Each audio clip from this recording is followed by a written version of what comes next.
Alright everybody, you are going to be looking at the third control structure, which is the iteration, or we can call it the loop structure. So this control structure is simply used to repeat a block of code over and over for a set series of conditions until these conditions are no longer true. We have three main, or we're going to be looking at the three main, which is the while loop.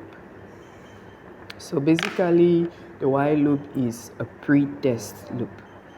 What do we mean by pre-test? It means the conditions are being checked at the beginning of the loop. So the conditions are checked at the beginning of the loop, and basically we use the while loop when we do not know the exact amount of iteration. For example, there is a condition and we don't know when that condition would be false, so we would use the while loop because we don't know. Maybe it can be false at the 5th iteration, it can be false at the 7th iteration, it can be false at, I don't know, the 100th iteration. But essentially, once that condition is no longer false, this kind of loop we have the for loop. Now we'll use the for loop. The for loop is also a pretest. We use the for loop when we know the exact amount of iterations. For example, we know that we want this loop to run 30 times, so we use the for loop. And the last kind of loop we have, or we will be looking at, is the repeat loop. So the repeat loop, we kind of use the repeat loop when, like, we don't know exactly the amount of time. So we use the while loop when the condition will eventually turn false, but with the repeat loop we use the repeat loop when the condition will eventually turn true. So the repeat loop is kind of like, it works on the negative. So if the condition is false, the loop runs, and if the condition is true, the loop stops running. So it is a post entry, it is a post test, sorry. And one thing you need to know about the repeat loop is the repeat loop runs at least once. So this being said, we are going to conclude this, and we are going to look at their structures. So we'll be looking at the general syntax of all three loops. Then we're going to take an example, and I hope the general syntax would guide you. So the while loop, let's start with the while. So it's like, for the while loop we have something like, while a certain condition, and then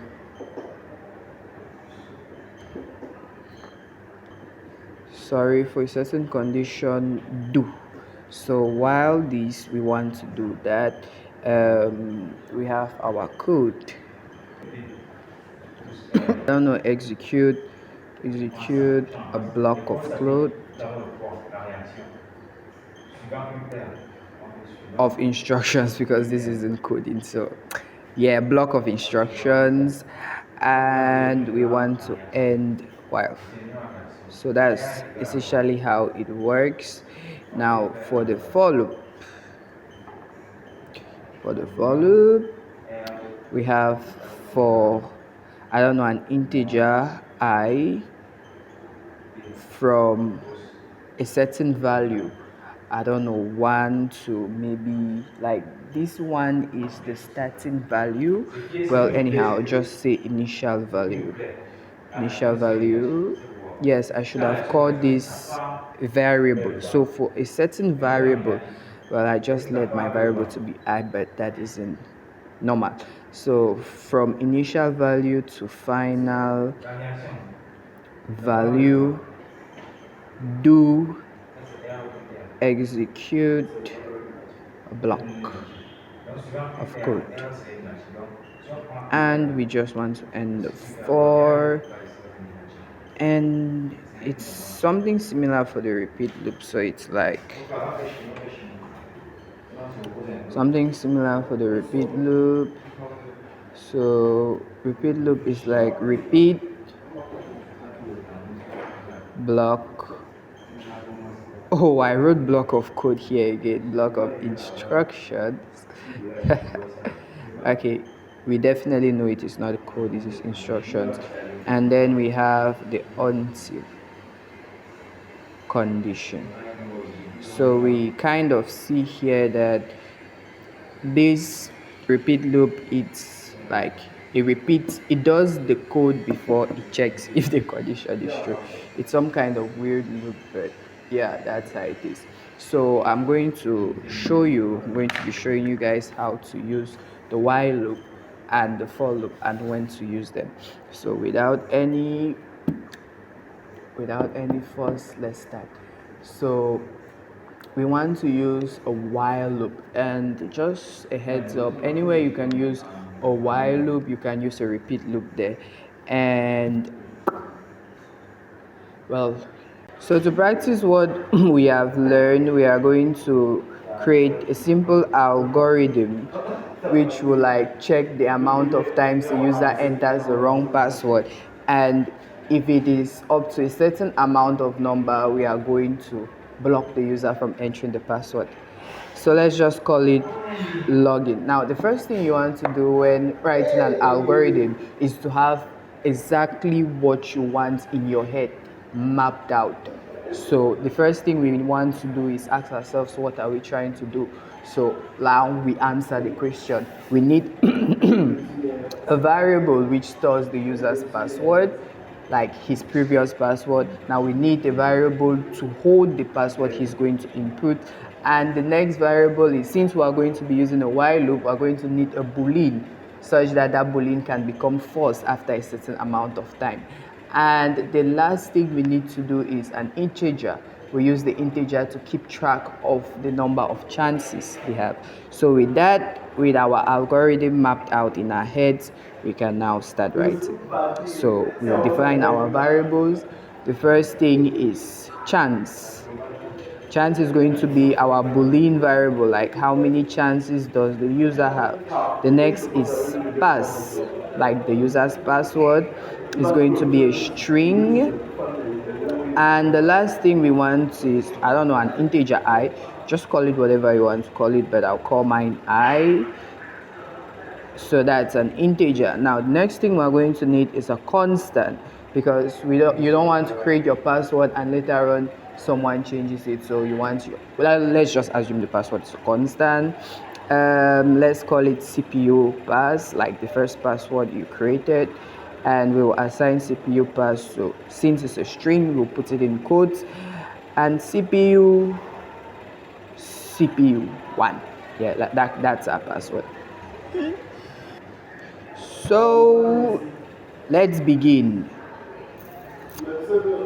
Now the first thing we want to do is we want to set chance to be equals to, remember this is the assignment operator, we are setting chance to be equals to true. Does the user have chances? Yes.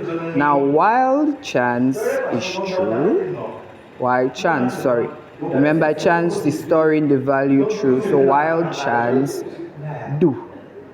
Now we want to check if the password entered by the user is equal to the CPU pass. So if pass equals to CPU pass, there's an underscore here, then we want to print a welcome message. So if it is equals to, we will print a welcome message, welcome. Else means the password entered by the user is not equals to the password stored in the system. So we want to say incorrect password. Incorrect password. And now we want to set this integer to be equals to I plus 1, assuming that we initialize I from the beginning to be 0. Okay, I missed out on that part, but it's not my fault I missed out on it. Well, now we assign I to be equals to 1. Now the next thing we want to do is we want to end this if. We want to check another thing. If I equal to 5, supposed to be like, this is 6 chances, because from 0 to 5 there are 6 numbers and not 5. So we want to you know what, let's just say 6 chances. The user has 6 chances to block his phone. So if I equal to 5, then we want to set chance to be equals to false. We'll assign a new value to chance, which is false, and we want to end this if, and we want to end our while as well. So how this code works is it asks the user to enter a number inside a while loop, and it checks here that number if the number is equals to like the stored number, like the previous number which was in the system. If it is, it displays a welcome message. If it isn't, it displays an incorrect message, and it keeps tracks of the index. Now once this index becomes 5, that means the user has entered an incorrect password 6 times, because we started from 0. Normally this was supposed to be 1 for it to be 5 times. So this is 6 chances, and these conditions check if I is 6 chances. Now if I is 6 chances, this condition chance is being set to false, and if chance is false, the while loop cannot execute because chance is false. Remember, the while loop only executes when chance, or it only executes when the condition turns out to be true. So this is how you can use a while loop for this program. Now we are going to write the for loop version of this program, and I believe the for loop version is a lot more convenient. So it's something similar. Since our idea, let's call it login with 4.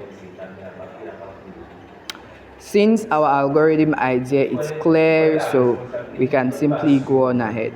We have our variables.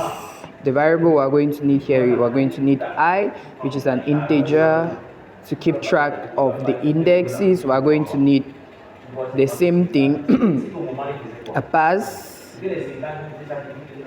which is going to be string. Then we're going to need a constant, which is going to be the CPU pass, which we will assign it to, let's call it code it this time around. Since it's a string, okay. Okay, now we want to begin directly into our for loop. For I is defined up here from initial value, which is 1 to 5. We want this code to run 5 times, but since we allow the first one to run 6 times, so let's just make this one run 6 times as well. So for I from 1 to 6, do if pass is equals to CPU underscore pass, then write welcome.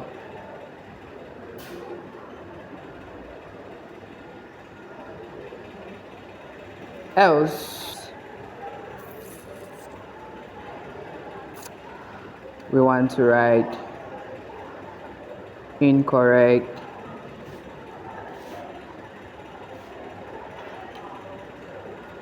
password, and we want to end our if. We also want to end our for, because that's the code there, it's straight to the point. End for, and we want to end the code. So yeah, that's the for loop version of the code, and I believe it is less complex than this. I forgot to end the algorithm here, so let's end the algorithm. So yeah, this is the while loop. So we use a certain condition which we do not know when the condition will become false, but we know that the condition will eventually become false. So with this loop, we don't know exactly when that condition becomes false. It can become false after 50 iteration or 20 or 5. We don't know. But here we know the exact number 1 to 6. So that's kind of the difference between the while loop. And the repeat loop is exactly as the while loop, but it's simply that the repeat loop is a post test.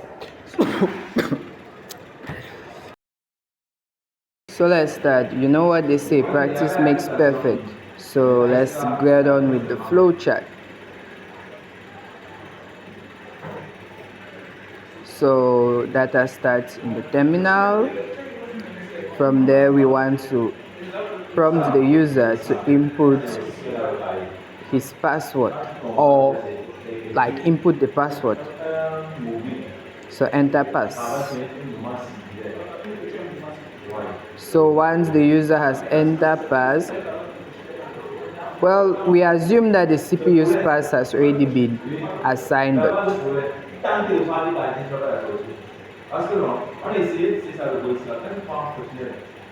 we also want to assign an initial value to I, which is going to be 0, and we want to assign chance to be true, the boolean. Now the first thing we want to do is our while loop. Is chance true? Question mark. The answer is yes. Is chance true? Yes.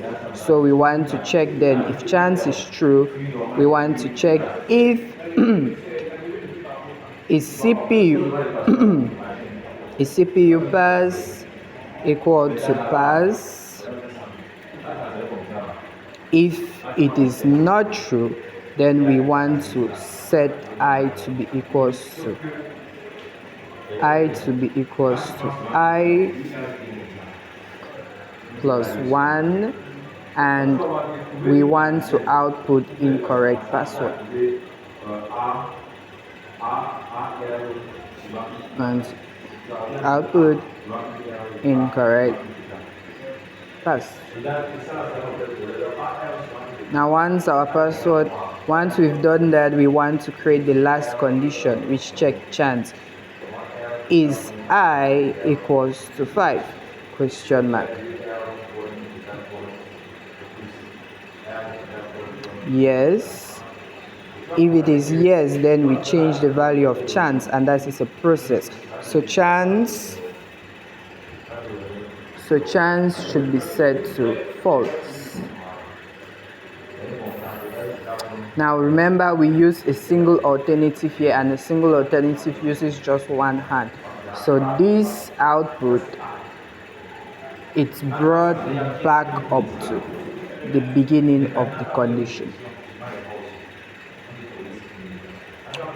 And that's the arrow. Now what will happen if chance is finished? Then we end the data in the terminal. So we end. Now if CPU, if you get the pass right, is CPU pass equals to pass? Yes. Then we want to output welcome.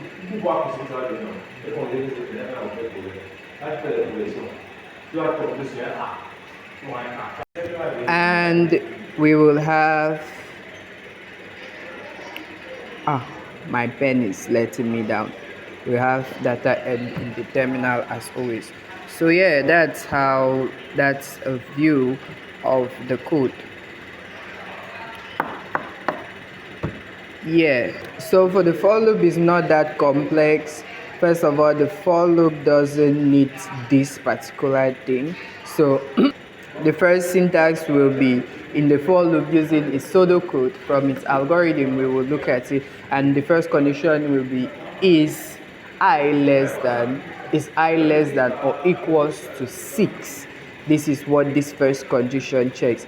If yes, this condition gets executed. If no, data ends up in the terminal. Now we move to the next condition, exactly like we did here. Is CPU equals to pass? If no, we display incorrect password and we carry the data back here. So that's the difference between the while loop and the for loop. So we see that in the algorithm of the for loop didn't have this, so it won't have it either in the flowchart. So that's just the difference. Hope you guys enjoyed the video. If the video helped you, give it a thumbs up and subscribe.